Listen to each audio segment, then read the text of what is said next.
The Prophet, peace be upon him, never described food as luxury and never ate from gold plates. And yet, every single food he loved, recommended or served at his most important moments has been confirmed by modern science to carry exactly the benefit his life demonstrated. And these are 8 of those foods, starting from the most simple food, which need no cooking at all. Hayas. The Prophet, peace be upon him, called the companions to his wedding feast. And when they arrived, there was no bread prepared and no meat slaughtered. Instead, he ordered leather mats to be spread on the ground and placed 3 things on them: dates, clarified butter, and dried yogurt. And that was the wedding of the Prophet, peace be upon him. This is recorded by Anas ibn Malik in Sahih Bukhari 5085, and it is one of the most vivid moments of simplicity in the entire Sunnah. Hais is these 3 ingredients worked together by hand until they form a firm unified dough that needs no cooking, no fire, and no preparation beyond the mixing itself. And this made it the perfect provision for travelers and the perfect feast for a prophet who chose simplicity at his most celebratory moment. Dates give the body fast energy, clarified butter provides sustained beneficial fats, and dried yogurt carries protein and calcium for the bones, making Hais one of the most complete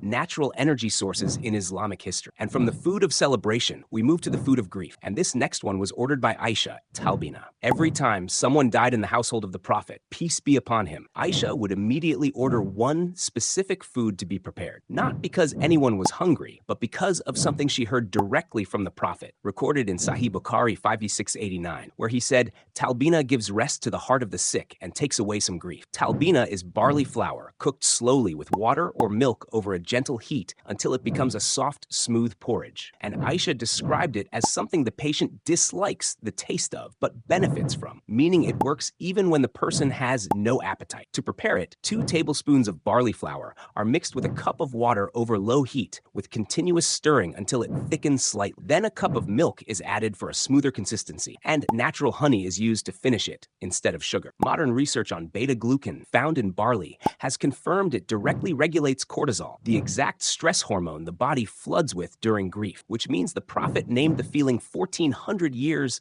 before science found the molecule responsible for it.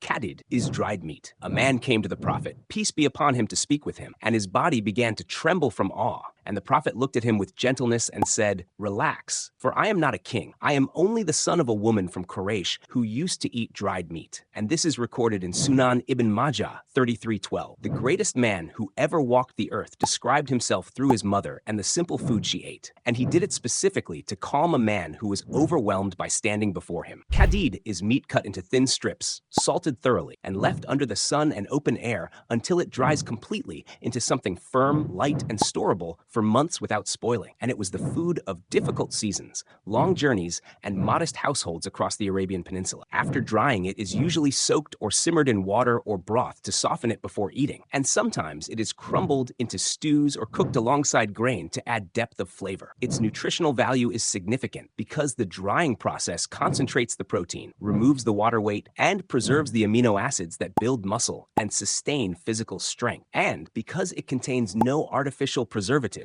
it represents exactly what the Prophet's household relied on: food that was honest, simple, and genuinely nourishing without pretending to be more than it was. Qiththa, Aisha's mother, tried everything to help her gain healthy weight before her marriage to the Prophet, peace be upon him, and nothing worked until she was given qiththa with fresh dates, and then she gained weight. And this is recorded in Sunan ibn Majah 3324 in Aisha's own words. Qiththa is a vegetable from the cucumber family, light in taste, high in water content, and eaten fresh without any cooking. And it was well known across the Arabian Peninsula and grown in the warm seasons of the year. The Prophet, peace be upon him, used to eat it specifically with fresh dates, confirmed in both Sahih Bukhari 5447 and Sahih Muslim 2043. And the wisdom behind this pairing was deliberate. The heat and concentrated natural sugar of fresh dates balanced against the coolness and high water content of qiththa, so that the body received the full nourishment of the dates without the discomfort that comes from consuming something too concentrated on its own. Ibn al-Qayyim described this principle precisely in his work on prophetic medicine, that cold and wet foods should be paired with something hot and dry dry to balance their effects on the body. And what he wrote as a classical principle has since been studied in modern nutritional science under the term glycemic buffering, which describes exactly how combining different foods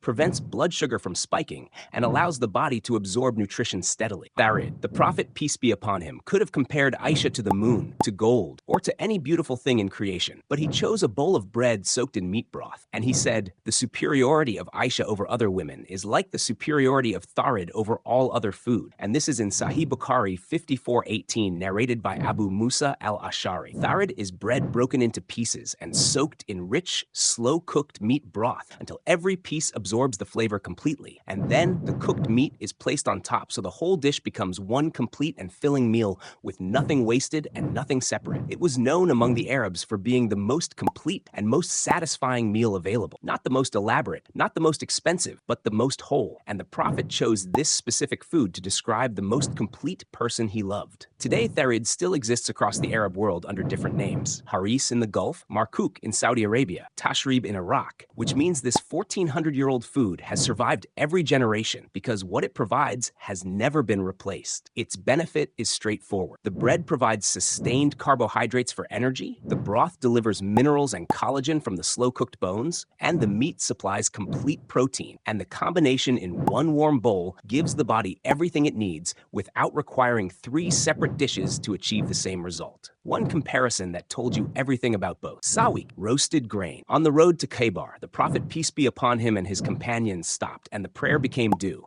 and the Prophet asked for food, and there was nothing except sawiq. And this is recorded in Sahih Bukhari 53:90, narrated by Suwaid ibn an-Numan. The Prophet ordered it mixed with water, ate from it with the companions, rinsed his mouth, and led the Maghrib prayer. And there is nothing in the narration that suggests he asked for something better or expressed any disappointment. Sawiq is barley or wheat that is roasted over fire until the color deepens and the grain releases its oils into a deep toasted flavor. And then it is ground into a rough flour and stored dry, ready to be mixed with water, milk, or date syrup whenever needed, or simply eaten dry from the hand on a journey with nothing else required. This made it the most portable and most practical food in the Arabian world. No fire needed, no pot, no market, no waiting, just grain already roasted, something to mix it with, and 2 hands, and the meal was complete. Its nutritional profile is strong because the complex carbohydrates in whole roasted grain release energy slowly rather than in a sudden spike. The B vitamins support the nervous system and improve circulation. The fiber supports digestion and reduces stomach acidity, and the roasting process itself breaks down some of the harder to digest compounds in raw grain, making it lighter on the stomach while preserving the nutrition. The Prophet ate simply not because he had no choice, but because he understood that contentment is its own kind of nourishment. And a bowl of roasted grain, eaten with bismillah and gratitude, carries something that no elaborate meal eaten without awareness ever could. Duba, pumpkin. Anas ibn Malik was sitting at a meal with the Prophet, peace be upon him, and he watched the Prophet reach across the dish, follow pieces of food around the bowl to the edges, and collect every single one with deliberate and genuine pleasure. And the food he was following was pumpkin, recorded in Sahih Bukhari 54:39. The word the narration uses is yatatabahu. He was tracking them, pursuing them, seeking them out across the entire surface of the dish. And Anas ibn Malik said that from that day, he never stopped loving pumpkin because of what he witnessed. Duba is pumpkin, a vegetable that grows widely, is eaten cooked, and was well known among the Arabs for its light and gentle flavor that sits easily on the stomach and causes no heaviness after eating. It is prepared by cutting it into pieces and cooking it in broth until it becomes soft and tender, and meat is often added so the dish becomes both filling and nourishing, and it is served warm with a mild, comforting quality that the Arabs described as easy on both the stomach and the spirit. The scholars who preserved this narration emphasize that it shows the Prophet's relationship with food was fully human and fully present. He was not indifferent at the table. He was grateful and engaged, and he found real pleasure in something as ordinary as pumpkin pieces in broth at a simple meal hosted by a tailor in Medina. Modern nutritional research has since identified pumpkin as one of the highest sources of beta-carotene of any vegetable, with confirmed benefits for heart health, blood vessel protection, brain cell support, and skin health, which means what the the Prophet sought out at the edge of that dish has now been studied in laboratories and confirmed to be among the most beneficial vegetables available to the human body. Dried yogurt. The Arabs of the desert found a way to take fresh milk, something that spoils within hours in desert heat, and turn it into a food that could survive for years without refrigeration, without preservatives, and without any change in its nutritional value. And they called it Aqit. It is known by other names across the Arab world: Jamid in Jordan and the Levant, Bukal in parts of the peninsula, and it is one of the most intelligent preservation methods developed in the ancient world, created entirely from the need to survive in an environment that offered no refrigeration and no tolerance for waste. Aqit came into the life of the Prophet, peace be upon him, through a gift recorded in Sahih Bukhari 5402, where Ibn Abbas narrated that Hufayd bint al-Harith sent the Prophet clarified butter, Aqit, and a dab, a spiny-tailed lizard, and the Prophet ate from the butter and the Aqit and left the lizard, not because it is forbidden, but because he personally did not eat it. To make Aqit, fresh milk is placed in a large pot over a gentle heat and stirred continuously while the water slowly evaporates, and over time it reduces into a thick white paste that is then shaped by hand while warm so that the fingerprints mark its surface. And then it is spread on cloth and left under the sun for several days until it hardens completely. And after that, it is stored in cloth bags where it keeps for years. Every small piece of dried Aqit contains the concentrated nutrition of a much larger volume of liquid milk, which means it delivers calcium and protein in a highly portable and shelf-stable form that was essential for desert travelers, camel herders, and anyone covering long distances without access to fresh food. And across all 8 of these foods, the same pattern appears every time. The Prophet, peace be upon him, consistently chose what was simple, complete, and genuinely nourishing. And 1400 years later, science keeps arriving at the same conclusions he already lived. 8 foods from the life of the Prophet, peace be upon him, and every single one of them carries both a prophetic recommendation and a nutritional truth that modern science has since confirmed. Share this with someone you love before they go to sleep tonight. Now watch the next video.